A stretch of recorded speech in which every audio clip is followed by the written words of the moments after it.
Without this agreement, we wouldn't be in a position where people who are blind or visually impaired will have choice. And choice is so important for our community, to be able to actually get to a movie theater and watch a program and watch a movie. 63 locations, where now we only have 14. People will be able to get to a movie theater in their community. The next step, and I hope Martha and her team will help us with this, is now that we'll have theater access, we need to have access to these same movies on DVDs with the motion picture industry. So I hope maybe we can use your leverage, Martha, to get the motion picture industry to put audio description on these first-run movies when they're released on DVD for future access for people who are blind and visually impaired. Kim, we're starting on that this afternoon. I'm glad to hear that.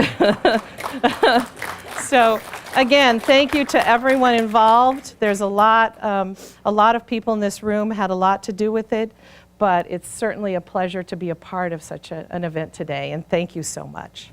Thank you, Kim.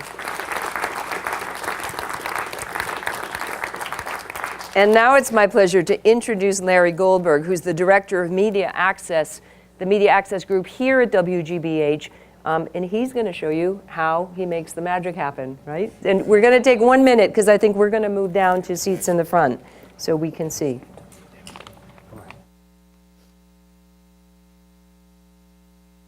While we're changing seats a little bit, I think a few of us choked up a little bit from what Kim's remarks. That was pretty amazing to hear.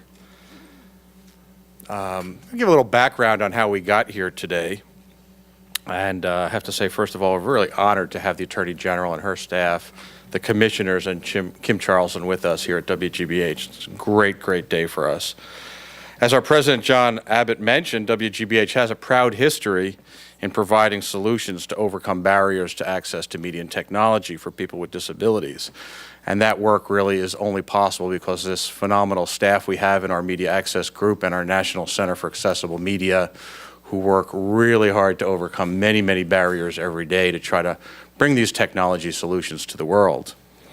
We started out by captioning Julia Child's French Chef, open captioning that back in the early 70s, and then closed captioning starting in 1980 with many PBS, CBS, and other network TV shows. In 1993, with funding from the Corporation for Public Broadcasting, we created the National Center for Accessible Media to do some research and development to take these technologies to new venues. We're now called the Carl and Ruth Shapiro Family National Center for Accessible Media in honor of our great funder that we have now.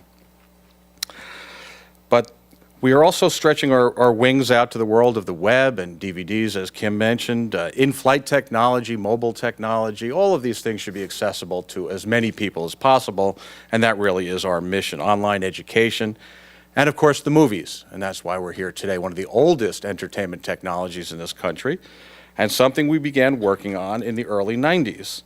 We had a very small grant from the federal government to try to figure out a solution to providing captions to deaf people in movie theaters in a way that would be unobtrusive to hearing people, and it was an interesting challenge for us.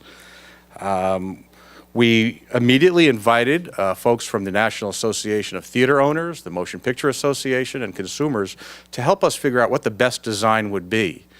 The design guidance we received told us the technology would need to be inexpensive, elegant, simple, low-tech, not prone to theft, not prone to breakage, easy for a user to operate, easier for the theater to train their people to use.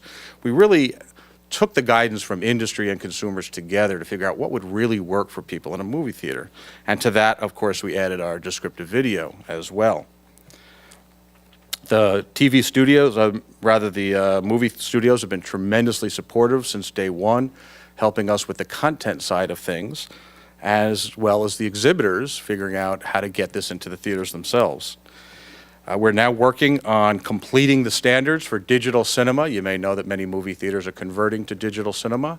The systems you'll see today work in analog or digital, and the technology will be even better and cheaper when everyone is in the digital realm. We got very early and interesting support, tremendous support from General Cinema, theater chain that was here in Massachusetts and since has become AMC, and they helped tremendously with bringing us to where we are today. So let's get ready for the demonstration. Here's how it works. We receive an early version of first-run feature films before they get into the theater, either here in Boston or mostly in our Burbank operation. Our caption and description teams take that copy-protected version of the film, which are heavily secured so they don't get out of our shop, and they begin creating the caption and description files. We prepare caption data files and recorded narrations of our description scripts, and many of you haven't heard description before. You will in a minute. We actually write descriptions of key visual elements for films and interweave them in the dialogue of films very unobtrusively and quite artfully.